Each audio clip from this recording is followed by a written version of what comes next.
Umamula lalawairati Ugongolante suwaga dunyati Umamula lalawairati Ugongolante. Tole daawwattoota fi deeggartoota yuutuubii dhaabbata hordoftoota amantii waaqeffannaa guyyaa har'aa kana gaggeessitoota silaa giddu galaa fi akkasumallee sadarkaa walitti jiran wajjin bifa gaazdeebiitiin haala silaa sochiin amantii waaqeffannaa giddu gala kaabaa kana keessatti haala yeroo ammaa kana wal qabatee akkamiin deemaa jiraa fi maal fakkaata waan jedhu saniin gaggeessitoota keenya wajjin kan taasisnu ta'a. Nu daawwadhaa isiniin jenna. Saniif mee maqaa keessan irraa eegallu. Tole galatoomay ani maqaan kiyya Sooressaa Girmaa jedhama. Miseensa galma Diidee Tuutii giddu gala kaabaa. Gaheen hojii kiyyaa akka caasaa dhaabbata hordoftoota amantii waaqeffannaa fi barreessaa kutaa hojii hojjechiistuu giddu gala kaabaati. Kan kanaan wal barraa jiru. Ayyee gara keessanitti hin darbu. Tole ani maqaan koo Firoomsaa Fiqaaduu Saffisaan jedhama. Miseensa galma amantii waaqeffannaa Diideetoo bulchiinsa magaalaa Fiicheetti kan argamuuti. Gaheen hojii kiyyaa akka caasaa dhaabbata hordoftoota amantii waaqeffannaatti hojii gaggeessaa kutaa faayinaansii Wiirtuu Salaaleeti jechuudha. Agarsiisanii wal barraa.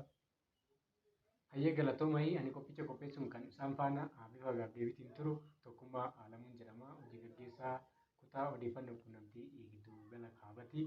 Saniif mee firoomsa irraa hin eegala.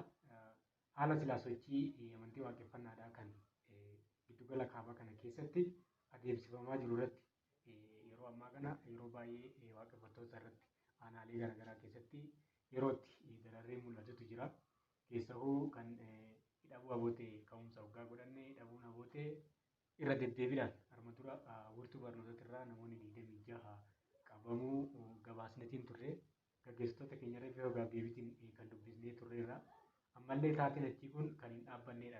Saniif mee kanarratti maaliif wanni kun irra deddeebiidhaan kan mudatu waan jedhu gabaabbinaan mee irra nu baatu. Ayyee tole akkuma tuyyuu kaastee giddugalli hordoftoota amantii waaqeffannaa kaabaa caasaa dhaabbata hordoftoota amantii waaqeffannaa ta'ee amantii waaqeffannaa kana galmoota hedduu banachuudhaan amantii waaqeffannaa kan gaggeessaa fi barsiisaa jiru ta'uun qaamonni kamuu ni beeku. Kanarraa ka'uudhaan sochiilee dhaabbanni hordoftoota amantii waaqeffannaa akka giddugala hordoftoota amantii waaqeffannaa kaabatti gaggeeffamaa jiru irratti taateewwan hedduun yeroo baay'ee irra deddeebi'uudhaan hidhamuun waaqeffattoota muudachaa ture.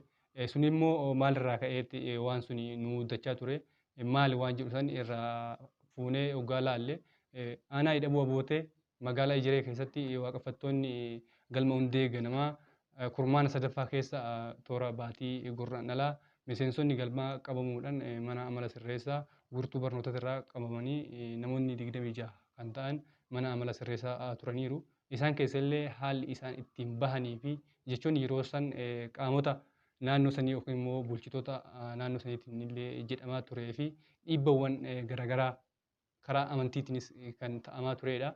Sun immoo haalli ittiin waaqeffattoonni hidhaman sun illee bahan baay'ee kan nama jibbisiisu waan dhala namaatirraa hin eegamne ta'amaa ture jechuudha. Yeroo san keessa nama badii hin qabne warra amantii gaggeeffatu warra sagantaa ofii gaggeeffatu galma amantii waaqeffannaa seenanii hidhuun waan barbaachisaa miti.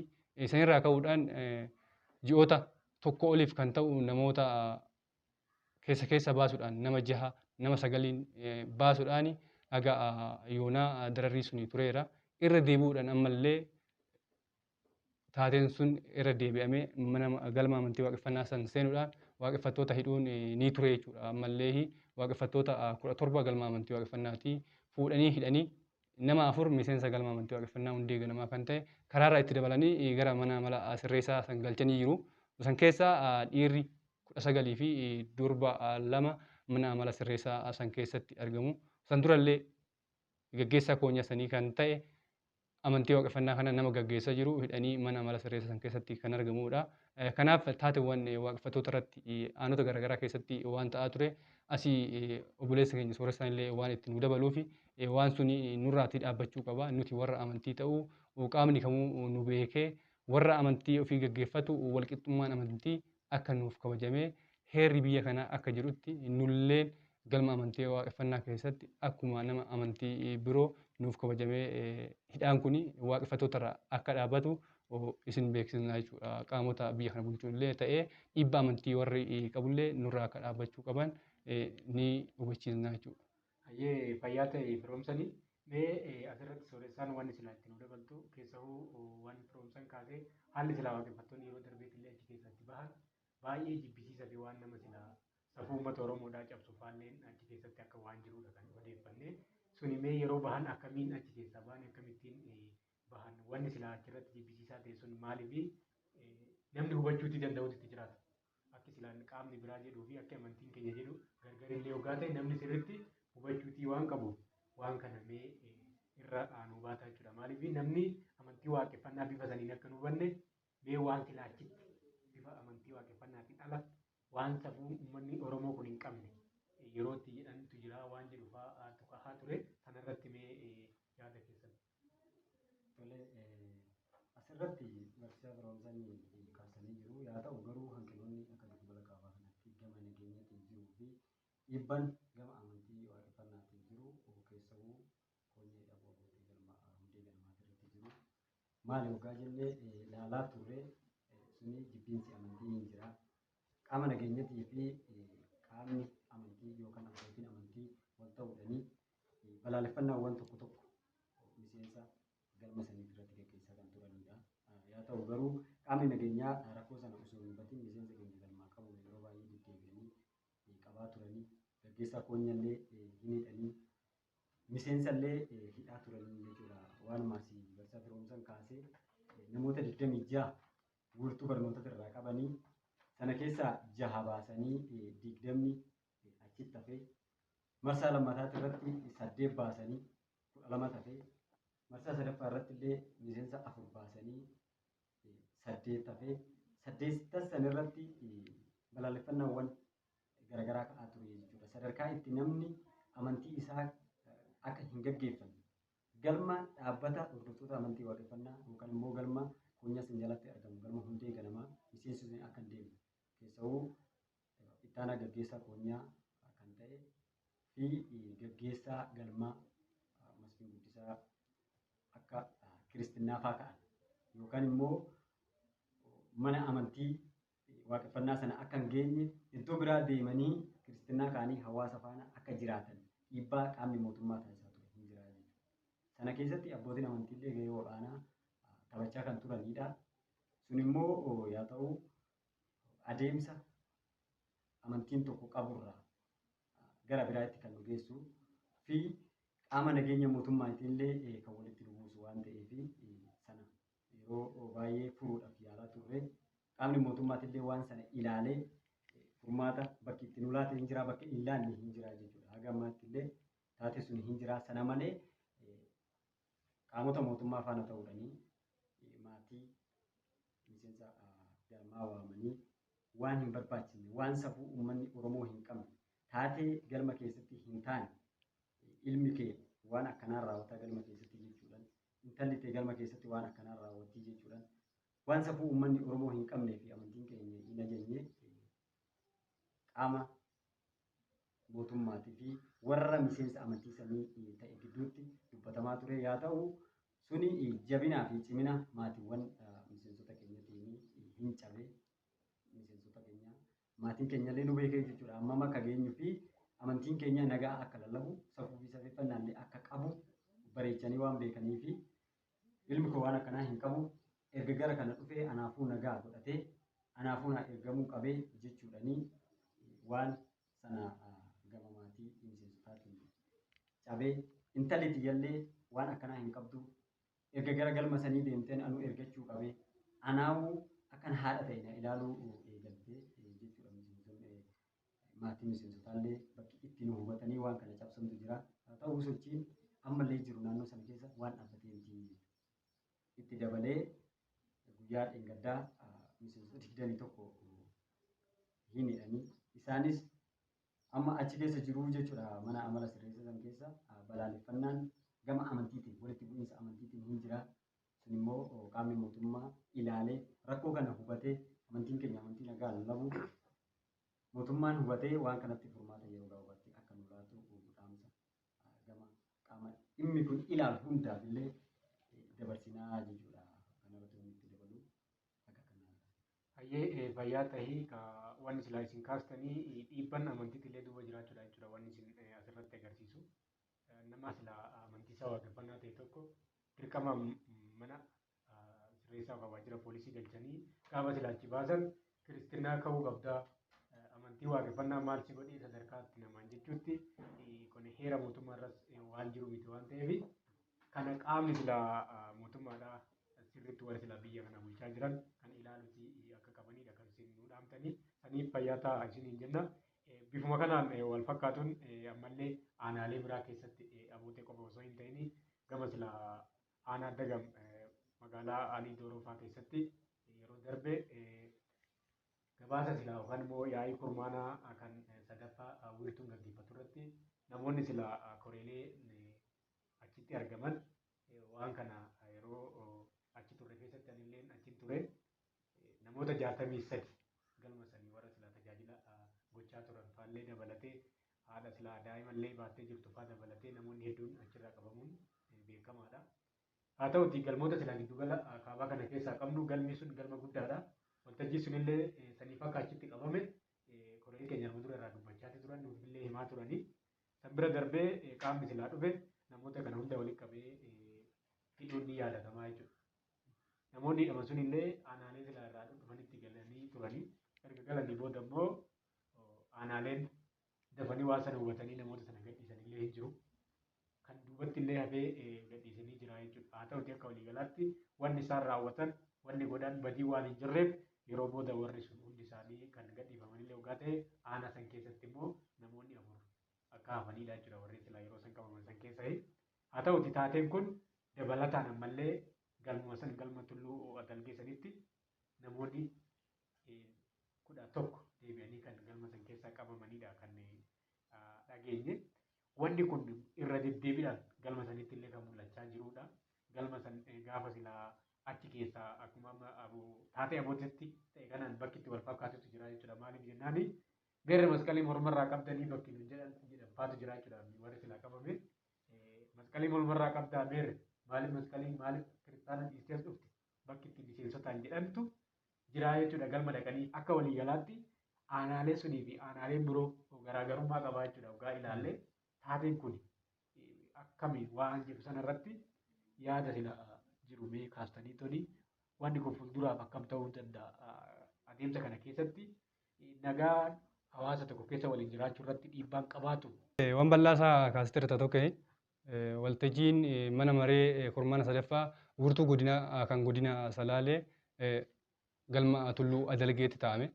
Gaafsan taate waan ture waan waliin argaa turre waan nama jibbisiisaa waan nama rifaasisu waan jechoota nama jedhamu hin malle achi keessaa namoota 63 gaafa qabanii maaliif tsoomii keessa qaltu haga qaamni mootummaa namaan jechuutti deemuun maal agarsiisaa gaafatte ergamni biraa dhiibbaan amantii duuba jiraachuusaa kan namatti agarsiisudha jechuudha. Naannoo sanitti gaafuma san amantiin biraa nagahaan uummanni illee namoota 63 ol baay'atee kun gaggeeffachaa ture.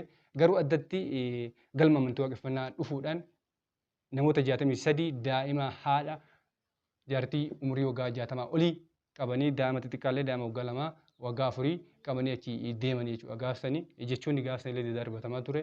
Tsoomii keessa maaf qaltan jechuun suni dambii amantii tokkooti. Amantiin tokko maal qabaachuu qabaa kan jedhu amantii santu beeka malee tsoomus baate suni waan qaama mootummaas galchuu hin qabu ture. Sunillee dogongoraa turedha jechuudha waliigala. Haa ta'u garuu bakka sanitti waltajjiin sunu maaliif qabamee sarara diimaa keessatti waan jedhu nuuf kaasaa turan jechuudha. Haa ta'u garuu galmi amantii waaqeffannaa sarara diimaa waan jedhu kaasanii turanii taabonni illee amantiin gargaraa lachuma keessatti ni gaggeeffata. Amantiin waaqeffannaa qofti addatti waan sarara diimaa keessa jiru miti. San warra nageenyatti beeka. Nagaa san immoo nuti hin booressine lafa mootummaan nuu kennee galma amantii waaqeffannaa guddaa irratti ijaaramee miseensota keenyan waaqeffattootaan deeggarsa garagaraa gaafachuun ijaarratee achii qabutti waan taa'ameef qaamonni nageenyaa godinaas ta'ee aanaa osoo kana beekanuu akka waan waaqeffattoonni tulluu Adalgee jechuun akka waan tulluu sanbaddaa yookiin gaara sanbaddaa bahee waaqeffataan maree yookiin immoo waltajjii keenya gaggeeffatetti nu hubate jechuudha. Haa ta'u garuu gaggeessitoonni keenya yeroo baay'ee itti deebi'anii lakkii galma qabnaa lafa mootummaan nuuf kenne. Lafti mootummaan nuuf kenne illee kaaree 10,000 ol kan ta'u nuuf kennee achirratti ijaarannee jirra jechuudha. Sanillee hubachiisnee gaafsanillee yeroo namoota keenya maaliif achi dhaqxanii jedhanii gaafii nu dhiyaata turetti deebisaa turre hubachiisuufillee yaala turre irraa jechuudha. Gaafsan jechuun akkanaa jedhama. Gara mana amala sirreessaa waajjira poolisii aanaa dagamnu geessanii achitti qorannoon taasifamee gara aanaa irraa dhufneetti deebi'aa turre jechuudha. Yaa ta'u garuu addatti wanti aanaa dagam keessatti ta'e ijoollee achirratti hafte. Aanonni biraa waan jiru kana hubachuudhaan yeroo gabaabaa keessatti naannoo guyyaa torbaa kana tursiisuudhaan hubannoon yookiin immoo qajeelchi poolisii godinaa fi kutaan qoratannaa yakka godinaallee waan kana hubatanii waaqeffattoonni akka hiikaman jedhamee achi bakka waaqeffattoonni itti hidhaman aanota aanaa irratti hidhamanii jiranii bilbilamee akka baamu taasifamaa ture jechuudha. Haa ta'u garuu aanaan dagam san keessaa kophaatti hambisee namootallee kaan baasee walakkaa isaa hambisee sanilleen immoo haga tursiisuu hin qabne tursiisee baasa ture jechuudha. San keessaa nama 4 haadha fi ijoollee dhiiraa 2 fi durba takkitti mana amala sirreessaa san keessatti hambisanii maaliif hambistanii warri kun warra amantiiti galma amantii waaqeffannaatii qabdanii nuuf hiikkachuu qabu jennee qaama yookiin immoo bulchiinsa nageenya aanaa sanillee dubbisaa yeroo turretti isaan duraan riikaardii qabu. Kanaaf baasuu hin dandeenye gaafa nu jedhanii baastanii too jara kana iddoo jireenya isaaniillee eessa akka jiraatan ni beektu. Kanaaf nuyi kun isinirra jiraata. Galma amantiitii waan nu qabdaniif nuti warra amantiitii warra nagaa barsiisu warra jaalala barsiisu. Kanaaf nuuf hiikkachuu qaban jennee dubbachaallee yeroo turretti nuuf hiikuu hin dandeenye jechuudha. Yaa ta'u garuu ammas dhiibbaan kun nurraa dhaabbachuu diduudhaan irra deebiidhaan ijoollee mana hidhaa san keessaa baate osoo torbee 2 hin guutin ammallee galma amantii waaqeffannaa tulluu adalgee halkan itti seenuudhaan waaqeffattoota achii gaafa yaasanii meerre kirrii qabda jechuudha mormaa isaaniitirra laalanii achii gadi yaasa turan jechuudha. Kanaaf dhiibbaan amantiillee giddugala hordoftoota amantii waaqeffannaa kaabaa yookaan Salaalee keessatti jabaachaa dhufuusaa argaa turre jechuudha. Kunillee dhiibbaa amantii qofti deemaa jira osoo hin jenne qaamni nageenyallee wal ta'uudhaan dhiibbaa kana taasisaa jira jechuudha. Kan nu qabaa jiru poolisii warra nageenyatti jechuudha. Yeroo baay'ee isaanillee waan nuti hojjechaa jirru kana nu beekaa nu baraa jennee haga konfiraansii bulchiinsa nageenya godinaa qajeelcha poolisii godinaa wajjin gaggeessitoonni keenya yeroo baay'ee taa'ee wajjin mari'achaa tureera jechuudha. Garuu wanni achitti mari'atamuu fi gochaan lafa kanarratti ta'aa jiru waan addaati jechuudha. Irra deebi'uudhaan kaleessa gaggeessan giddugala hordoftoota amantii waaqeffannaa kaabaa obbo Taamiruu Barakaa haala galmoonni keenya keessarra maal fakkaata ijoolleen hidhamanii jiran kun maal fakkaata jechuudhaan kaleessa galma dagamirraa qabnu galma tulluu guddaa sanillee ilaalee ijoollee mana amala sirreessaa san keessa jirtu maal keessa jirti akkamittiin nyaanni dhaqaafii jira jechuudhaan warra sallaaluudhaa fi insarmuu geetaachuu wajjin koree giddugala hordoftoota amantii waaqeffannaa kaabaa kan ta'e wajjin deemanii galma san gaafa gahan to'atamanii gara waajjira poolisii aanaa dagamitti geeffamanii hidhamanii jiru jechuudha isaanillee. Yaa ta'u garuu warri godinaalleen isin warri koree giddugalaa taatan kuni galmoota qabdan aanota qabdan keessa deemtanii qajeelfama kana sirreeffama kana ijoolleen keessan akka naamusa horatan gochuu ni dandeessu. Kanaaf isiniif eeyyamame galmoota kana qaaman bira gaatoo dubbisaa jedhamanii bakka waliin mari'annee jirutti ammallee irra deebi'anii hidhaan kun jabaachaa dhufeera jechuudha. Warri gaggeessaa giddugala hordoftoota amantii waaqeffannaa kaabaa obbo Taamiruu wajjin qabamanillee miseensonni galma tulluu guddaa namni 4 ni ture jechuudha ganama sanii. Sanirraa dabalatee waaree boodallee haadha daa'ima baattee gara mana ishii nama galaa jirtu daandirraa qabanii waaqeffattuu ta'uu ishii qofaan gara mana amala sirreessaa aanaa dagamsanitti galchanii jiru jechuudha. Waaree booda naannoo sa'aatii 8 kana kan ta'u. Kanaaf waan akkasii kuni nu hubachuutii qabu. Nuti warra jaalala nagaa barsiisu warra amantiiti. Akkuma amantii kamiitu amantii keenya gaggeeffachuutti barsiifachuutti jirra. Kanaaf hidhaan kun dararriin dhaloota keenyarra gahaa jiru kun sababa shakkii jedhu qofaan dhaloonni keenya dararamuutii hin qabu. Nulleen mana amala sirreessaa keessa turree baane gaafa achii baanullee shakkamnee jedhamne shakkamaa jechuun immoo yakkamaa jechuu miti. Ergi nu shakkitanii badii yoo qabaanne laalatiin nutti himaa badiin teenya maali inni erga gaafanne badii hin qabdanii isi shakkineeti hin malee achi nu deebisan jechuudha. Irra deebi'anii caamsaa 10 bara 2013 galma amantii waaqeffannaa diide heexoo illee dhufanii guyyaa nu qabanii deemanii turan jechuudha. Yaa ta'u garuu galgala san nu baasanii namoota sadii nu biraa hambisanii turanii sunilleen maaliif irra deddeebitanii nu hiitanii badii yoo qabaanne badii keenya itti gaafatamuun nurra jiraata. Garuu badii waan hin qabneef waan kun nurraa dhaabbachuutii qabannee dubbisaa turre irraa jechuudha. Kanaaf walii galatti yoo badii qabaate waaqeffataas yoo ta'e itti gaafatamuun isaa dirqama. garuu haga badii hin qabaateetti sababa shakkii jedhu qofaan mana amala sirreessa kanatti dararamuun gidiraan garaagaraa irra ga'uun hin barbaachisu. Kanaaf qaamni bulchiinsa godina kanaallee taateen ta'aa jiru kun akka aanaa tokko qofaatti osoo hin taane akkuma godina kanaattu nurratti deemaa jira waan ta'eef nurra dhaabbachuutii akka qabuu fi nu hubachuun illee akka barbaachisu cimsinee dhaammannaa jechuudha. Ani akkuma kanatti dabala waan bal'aa immoo isin kaasaa jirtu waan ta'eef waan hafe itti dabaltaniiti gara gaaffii biraatti ceena jechuudha. Baay'ee fayyaa ta'e horii bulisiin jenna. Waan silaasee amma firoomsaan bal'inaan kaasetiin jira. Aanaalee kana lamaan irratti jechuudha kan sirriitti waaqeffattoota daraaruun yookaan immoo miidhuun jabaachaa jira. Haa ta'utii gara silaa magaalaa fiichee hoggaa garana deebinee warri silaa nageenyaa as jiranii warra aanaalee biroo saniin garaagarummaa qabu jechuudha. Akkuma silaa arma dura waliinillee dubbisaa turre haalli jiru nu beeksisaa jedhanii yeroo silaas sagantaalee qabnu haala sochii keenyaa yeroo itti himaa fi turre jira.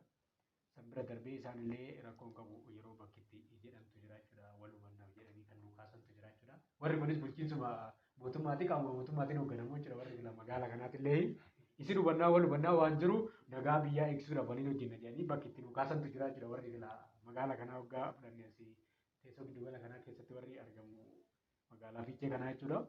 Aanaaleen biroo immoo hoggaa akkuma amma isin dubbattan kana wantoota amma isin kaastan kun achi keessatti kan ta'e jechuudha. San bira darbee dhiibbaa amantii bira darbee wanti sila siyaasan illee wal fakkeessantu bakki itti mul'atu jira jechuudha. Fakkeenyaaf yeroo baay'ee waaqeffattoonni shanii deeggaruu bakki itti jedhantu jira jechuudha. Kuni maalirra ka'aniiti yookaan shanii deeggartaa bakki itti jedhantu jira. San bira darbee gama sila sooshaal miidiyaatiin illee kaasanii bakki itti waaqeffattoonni waan akkanaa go'ee jedhanii shakkiidhaan dubbatantu jira jechuudha. San irratti illee wanni isin waaqeffattootaaf illee akka dhaamsatti arma dura waan akkanaati jedhamaa jettanii waaqeffattootas gaafattanii yookaan immoo warri nageenyatiif illee deebii isin gaafatamtanii deebistan arma dura maaltu ture waan jiru san irratti babal'inaan mee bakka kana shanii bakka jedhu yeroo baay'ee sirnoota darban keessa abaaboo jedhamaa ture jechuudha. Yaadadhaa magaalaa kana keessatti yeroo amantii gaggeeffachaa turre isin abaaboo miti nu jechaa turu nan beekaa jechuudha. Amma immoo yerootti amma jijjiiramni dhufee jechaati deebi'anii immoo waaqeffattoota bifa shaniitiin moggaasa shanee jedhu moggaasuufiin maalirraa ka'eeti waan jiru sana mee dhugumatti namni biyya bulchu kamuu namni lafa kanarra jiraatu kamuu amantii qabaata. Mee kuni maalirraa ka'eeti waan jiru sana asirratti sirriidha qajeelfamni mana amantii tokkoo ittiin bulmaata manni amantii suni kan dhuunfasaa qabaayyuu. Seerri mootummaatis mana amantii keessa galee qajeelfama amantii tokkoo sororsuu sirreessuu waan jedhu hin qabu. Ifa haala ittiin socho'u haala ittiin miseensa isaa to'atu fi taateewwan achi keessatti raawwatu sana manni amantii tokko akka dhuunfasaa ittiin hin qabaayyuu. Gama mootummaatiin illee mootummaan amantiirraa wala'a. Gaafa akkanaa sagantaa gaggeeffadhu, gaafa akkanaa sagantaa hin gaggeeffatini, kirrii hidhadhu, hin hidhatini, maaliif soomii keessa galtaa wanni jedhamu gaaffiiwwan gurguddaa ta'ee waan amma asii barsiisuu firoomsan kaasee nuu ka'aa ture jechuudha. Suni waan manni amantii tokko akka isaa ta'utti dhaloota isaatiif akka amantii isaati ta'utti gaggeeffatu malee waan mootummaan keessa seenee guyyaa kanaa sirreeffadhu, guyyaa kanaa sagantaa gaggeeffadhu jedhu miti jechuudha. Suni hin ture karaa mootummaatiin. Yaa ta'u garuu wantoonni tokko tokko miseensonni dhaabbata hordoftoota amantii waaqeffannaa jala jiranii shanii deeggaruu miseensa keessan keessaa qaamni shanii deeggaruu hin jira. Sooshaal miidiyaa irratti illee baatanii hin barreessitu wanni jedhame gaaffii ta'ee ka'aa ture. Sana dura garuu gama nageenyatiin wanni hubatamutti qabu bal'aansaa gama nageenyatiin miseensi keenya siyaasa kamirraa'uu bilisaa. Yeroo baay'ee akkamittiin akka socho'uun ibsaa fi turre isaan illee quba qabu.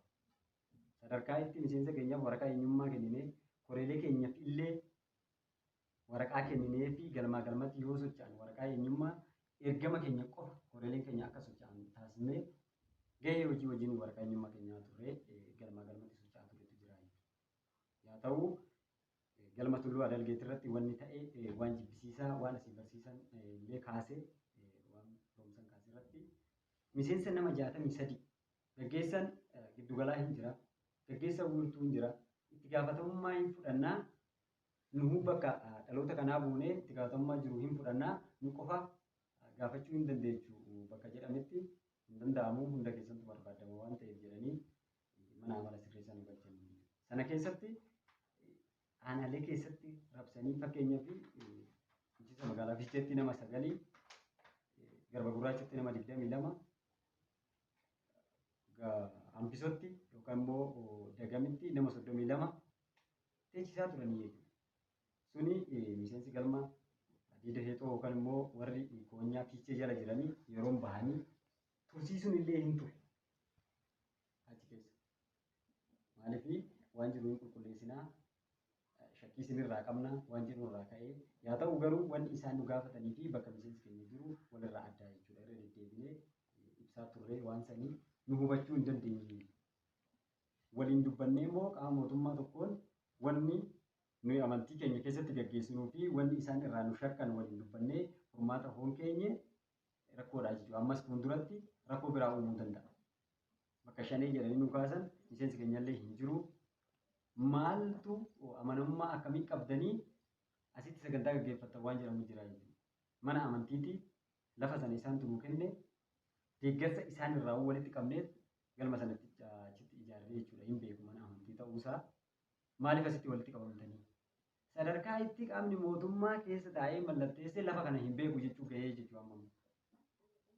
Kun yoo duuba isaa laallu jibbiinsa amantiiti. Namni qaama mootummaa ta'ee hawaasa naannoo walitti qabee miseensa amantii waaqeffannaa warri ta'ee hidhamuu qaban jechuu irra gahuutu jira jechuudha. Sadarkaa itti maanguddoo siin keessa hin jiru akkamitti dargaggeessi qofti amantii gaggeessaa. Sadarkaa itti gadi bu'anii kitaaba qabdu maal irraa wal barsiistu yaaffiiwwan gurguddaa isaan nu gaafatantu jira. Nuyi amantii keenya akkamittiin akka gaggeeffannu amantiin tokko sirna qaba. Haala ittiin gaggeeffamu qaba.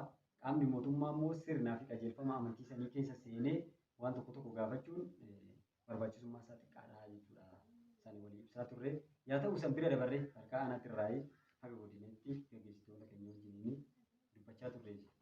Fakkeenyaaf gaggeessaa nageenya godina kaaba kanaa dubbisnee turre.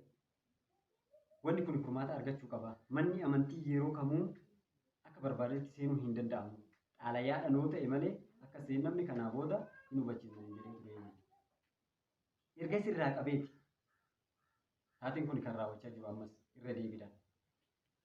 Sana malee bakka itti waliin mari'annutti fooramii amantiiti jedhanii gaggeessitoota keenya waamnee abbootii amantiiwwan garaagaraa wajjin qaamota nageenyaa wajjin marii taasisnee ture. Sana irratti kallattiin nu kaa'anii turanii jechuudha isaanii. Qaamni nageenyaa godina kanaa galmoota qabdan biratti dhimma nageenyatti irratti koreeleen keessan socho'ee galmoota haa mariisisu miseensa haa mariisisu jedhanii kallattiin nu kaa'anii ofii isaaniitiif illee sadarkaa godinatti irraa eegalee haga gandaatti caasaa keenya hin hubachiisna. Yoo deemtan waraqaa eenyummaa keessan qabadhaa ta'e socho'aa nama tokko lama ta'atoo jedhanii kallattiin nu kaa'anii turan. Sana bu'uura godhachuudhaan gaggeessan giddugalaa fi maallaqa qabaan giddugala kaabaa kaleessa galma tulluu guddaatti sagantaa idileetii jira. Achirratti argamanii miseensota sana haala nageenya biyya kanaa haala sochii amantii keenyaa maal fakkaata waan jedhu san mariisuuf garas deemanii turanii. Yaa ta'u garuu sana hubachuu dhabuudhanii to'annoo jala oolfamanii.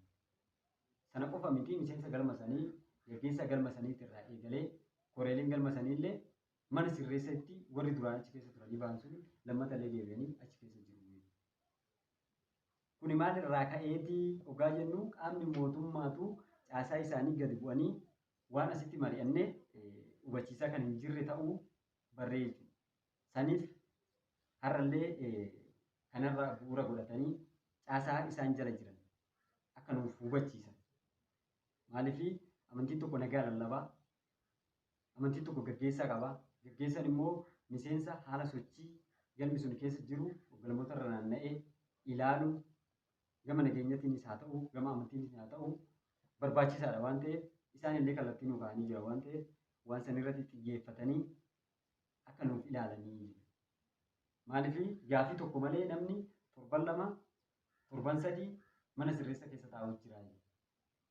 Kuni maalirraa ka'eeti gaafiin isaan nu gaafatanii fi bakka miseensi keenya jiru waliif adda waan ta'eef sanillee ilaaluu gadi bu'anii ilaalanii waan kanaaf furmaata yeroo gabaabatti akka nu laatan qaama dhimmi kun ilaalu hundaa dhaamsa dabarsinaa jechuudha. Akka nama amantii tokko gaggeessitutti isinillee quba qabdu taateen kuni aanaalee lamaan kana qofa miti jechuudha. Hin jira jechuudha bulchiinsa magaalaa Fiichee keessa hin ture aanaa Yayyabuullee Koonyaa Caffee Guddoo keessa galma Caffee Guddoo keessa hin ture galmarraa qabamanii mana sirreessaa keessa turuun kuni bakka hundatti sochiin gama amantii waaqeffannaatiin jiru balaaleffannaan amantii kuni akka nurraa dhaabbatu dhaama fi jechuudha gama kiyyaanii wanni jiru. Fayyaa ta'ii horii bulisiin jennaa jechuudha waan silaa haga ammaa kaastan kuni waan silaa giddu gala kana yookaan immoo salaaletti tahaa jirudha jechuudha wanni amma argaatiin jiru yookaan amma irratti dubbachaa jiru kuni saniif akka waliigalaatti kaasilaa agartee hawaasa keessa jirra. Hawaasni immoo amantii waaqeffannaa kun jiraachuullee hin beeku. San bira darbee bakki itti silaa hawaasallee akka silaa amantii waaqeffannaa kana jibban yookaan balaaleffatan taateewwan tokko tokko bakki itti godhame hin jiraa jechuudha. Wanni silaa tulluu Adalgeefaa keessatti odeeffanne namoota naannoo sanii jiruun isaan dargaggeessaa walii qabamanii waan biraan kun isaan amantiin gaggeessanii bakki itti jedhanii hawaasa karaa hin taane qabsiisanii hin jiraa jechuudha. San bira darbee immoo hawaasuma keessaa erga silaa ijoolleen kun amantii keenya ganamaa deebistee roobni nu roobuu qabee nagaadhaan jiraachuu qabne jedhanii bakki itti hawaasni waan kana dubbatutu jira jechuudha. Darbee immoo warra hawaasa waan kana dubbatu sana karaa biraatiin immoo hawaasa biraa faallaa bakki itti qabsiisantu jira jechuudha. Sunillee waan salaale kana keessatti ta'aa jirudha waan ta'eef waan silaa hamma kaastan kana. Asirratti dhukkeen sirriidha. Bakka kanatti bakka balaaleffannaa kanatti wanni qaamni mootummaa miseensa keenya fi maatii yookaan immoo warra hawaasa naannootti walitti buusu taasisaa turetti jira. Sagantaa gaggeeffachaa turre isaanuu kan nu qaban galma keessa yaa ta'u garuu daandii irratti bahanii hoolaa karaa irratti qalanii daandii irratti bahanii sirbanii sana malee immoo deemsi isaanii gara taabotaatti taabota gubuu fi kanaaf warra kana nu cinaa dhaabbattanii balaaleffachuu qabdanii jedhee qaamni mootummaa bakka itti hawaasa haasofsiisaa ture jira. Waan kana hawaasni naannoo sanii yaa galatoomatti hubatanii dhuguma miseensi kun eessaa qabama waan jedhu sana ilaalanii waan sana bu'uura hin godhanne hin dhiisanii jechuudha. Suni waan dhugaarra jiru qofa. Nullee yoo hojii hojjennu bakki nuti hojjennu galma keessa wanti karaa irratti baanee sirbu amantiin keenya illee nuun iyyamu amantii biraatillee balleessuudhaaf wanni deemnu amantiin keenya illee nuun iyyamu hojiin keenya illee sanii miti. Bakka kana hin ture jechuudha wanna kana jechuudha. Achirratti wanni ta'ame namoota qabamuu namoota 63 dubbanne san keessatti bilbilli isaanillee haga hamma warra bulchiinsa magaalaa Fiicheetti nama 9 dhufee fi nama 4 warra duubatti hafanii galma mana amala sirreessaa Tulluu Guddaatti bahanii ala bilbilli nama 46 olii mana amala sirreessaa keessatti ugguramee warri kuni bahanii ala jiru bilisa hidheenii aanan suni lakki ijoolleen kun badii hin qabanii dogongoraan qabamanii jedhee hubatee bakka baasee jirutti bilbilli isaanii haga ammaa achi taa'ee jiraachuu gaafa dhattee maali bilbilli kun nuun kennamne nuuf haa kennamu gaafatteeni hin qorannee ganaa qorannoon irratti taasifamuutii qaba jechuudhaan baatii tokko oliif haga ammaa bilbilli sunillee achi ture jechuudha. Kanaaf waan kun nu hubatamee bilbilli illee miseensota keenya kanaa deebi'ee akka itti tajaajilaman qaama sunillee akka waan kana hubatee bilbilallee qabeenya miseensota kana deebisuu fi meeshaaleen ajandoonni gargaraallee ajandaan miseensi keenya kutaaleen keenya irratti waa qabatanillee achi waan jiruu fi waan kunillee deebi'ee warra ammallee hidhe kana waan jiru kana hubachuudhaan qaamonni bulchiinsi fi nageenyi aanasanii ijoollee yookiin immoo miseensota keenya nuuf hiikuu qaba waan jedhu dhaabnaa jechuudha irra deemnee. Fayyaata horaa bulaa isinii jedha. Akka waliigalaatti mee deeggartoota yookaan jaallattoota amantii waaqeffannaa akkasumallee warra silaa amantiin isaaniillee waaqeffannaa ta'e warra amantii kana hordofaniifis haa ta'u bulchiinsa silaa biyya kana bulchuufis haa ta'u dhaamsi yoo jiraate akka waliigalaatti dhaamsa ni dhaamtu jechuudha. Maaliif jennaani asumatti wanni garaagarummaa agarru hin jira waan ta'eef bulchiinsi nageenyi asiitti fi kan aanaalee biroo garaagarummaa qabaa jechuudha. Bulchiinsa mootummaa tokko keessatti inni asii hoggaa walii galtee wal hubachiistee si dhaggeeffatee deebii sii kenne. Inni biraa immoo ilmaa hudhaa jajjabeessuutti jira waan ta'eef garaagarummaan akkasii waan uumamaa jiruuf mee akka waliigalaatti dhaamsa waliigalaa Tole akka waliigalaatti waan haga ammaatti irra dubbachaa turre kuni bu'uura rakkoodha. Haa ta'u garuu gaaga'ama biyyaa keessatti miseensi keenya illee waan kana ilaalee bakka nageenyi barbaachisutti nageenya bakka sochiin amantii keenyaa socho'amuu qabutti miseensi keenya ciminaan sagantaa isaa akka gaggeeffatuu fi sodaa tokko malee maaliif sadarkaa federaalaa irraa qabnee tarree amantii kamiitu hin jirre waan ta'eef beekamtii hin qabna. Bakka kanatti miseensi keenya sodaa tokko malee amantii isaa sagantaa isaa akka gaggeeffatu immoo wanni nu hojjennuu fi wanni nu gaggeessinu amantiidha. Amantiin immoo nagaa akka lallabu beeknee amantiin jaalala waan saba tokko ijaaru waan saba tokko wal jala bobbaasee galchuu miseensi keenyallee amantii malee jiraachuun akka hin danda'amne beekanii galma ofiitti deddeebi'anii yeroo jiru galma ofii ilaalu. Qaamni mootummaatillee waan kana bu'uura godhatee rakkoon hoggaa jiraate koreelee keenya fi warra nuun deemu jennee of fuuldura keenya hin jiran waan ta'eef gaggeessitoota keenya faana mari'atee waan sana furmaata akka laatu galma keessaa dilmaan qabanii nama hidhuun gama nageenyatiin illee haa ta'u waan bu'uura hin qabne irratti miseensa dararuu yookaan dhaloota kana dararuu barbaachisummaa isaa xiqqaa waan ta'eef bakka jiranitti dhaabbatanii waan kana akka ilaalanii immoo rakkoon jira hoggaa ta'e gama keenyanii rakkoon jira hoggaa ta'e nutti himanii rakkoo sana gatteenyee mariidhaan akka yeroo darbe wajjin mari'annee rakkoowwan jiran ilaallee wajjin furaa turre gara fuulduraatti illee rakkoon hoggaa jiraate waliin mari'annee gaggeessitoota keenya wajjin mari'annee rakkoowwan jiru akka furruu fi warra amantii kaaniitiif illee dhaamsi nuti dhaamnu nuti tarree amantii kamii jirra wanni nu gaggeessinu illee amantiidha. Amantiin immoo siyaasa kamirraa bilisaa isaanis hin beeku nus hin beekna waan ta'eef sana bu'uura godhatanii balaaleffannaa amantii waaqeffannaa irratti jiru akka hir'isan nullee isaa wajjin mari'annee waan jiru haala sochii nageenya biyya kanaatti illee akka tasgabbeessinu gahee qabna waan ta'eef biyyi kan waliiniti waan biraa waan nama dhuunfaadhaan dhiisnee yookaan immoo namni dhuunfaa tokko amantiin keenya jiraachuu qaba amantiin biraa jiraachuu hin qabu hiree keenya jiraachuu qabna namni biraa hiree isaa jiraachuu hin qabu jedhu waan hin jirreef walqixxummaa amantii hordofna. Bu'uura amantii kamiittuu osoo hin bu'in nagaa warri nagaa eegsisan illee nagaa akka eegsisanii dhaamsa keenya bakka jirutti immoo wal taanee namni silaa yoo wal ta'e waan isaa jabeessuu waan isaa utubuu waan isaa dhaloota isaa biraan gahuun illee barbaachisaadha waan ta'eef namuu bakka jirutti of taanee wal taanee waan dhaloota keenyaa sirna dhaloota keenyaa biraan haa geenyu waan jedhu dhaloota keenya kan dhaama warri mootummaa illee waan dhagaa ammaa itti dubbanne kana bu'uura godhatanii gara fuulduraatti furmaata akka nu kaa'an jechuun barbaada jechuudha galatoomna. Hayyee fayyaa ta'e firoomsa waan itti dabaltu Fayyaa ta'e waan bal'aa isaa dubbatamee jira. Akka waliigalaatti dhaamsi nuti bulchiinsa biyya kanaatiif illee dhaamnu hordoftoota amantii birootiif illee dhaamnu dhaabbanni hordoftoota amantii waaqeffannaa dhaabbata amantiiti. Dhaabbata amantii ta'ee Oromiyaa fi biyya kana keessatti aga biyya alaatti galma amantii waaqeffannaa banatee dhaabbata barsiisaa fi uummanni kun bal'aan hawaasa kanaa amantii waaqeffannaa kana hordofaa jiruuti. Isan ta'uu beeknee warra amantii ta'uu beekee amantii dhiibbaa amantii illee dhiibbaan gama bulchiinsa mootummaa ta'e jiru nurraa ka'ee warra amantii ta'uu nu hubatee bifa shakkiitiin nu ilaaluu dhiisee nu warra amantiiti akkasanii nu hubachuutiin irra jiraataa jechuudha. Kanaaf nuti amantii nuuf jireenya namni immoo jireenya dhiisee jiraachuu hin danda'u qaama barbaade sababa shakkiitiin nama hidhuu danda'u nama gidireessuu danda'u garuu namni boru ati hidhamuu dandeessa tokkummaa hidhamuudhaaf garuu firoomsaan amantii waan dhiisuuf hin qabu. Kanaaf amantiin nuuf jireenya haga jirutti immoo amantii dhiisuun hin danda'amu jechuudha qaama kamiifuu wanni nu hubatamuu qabu.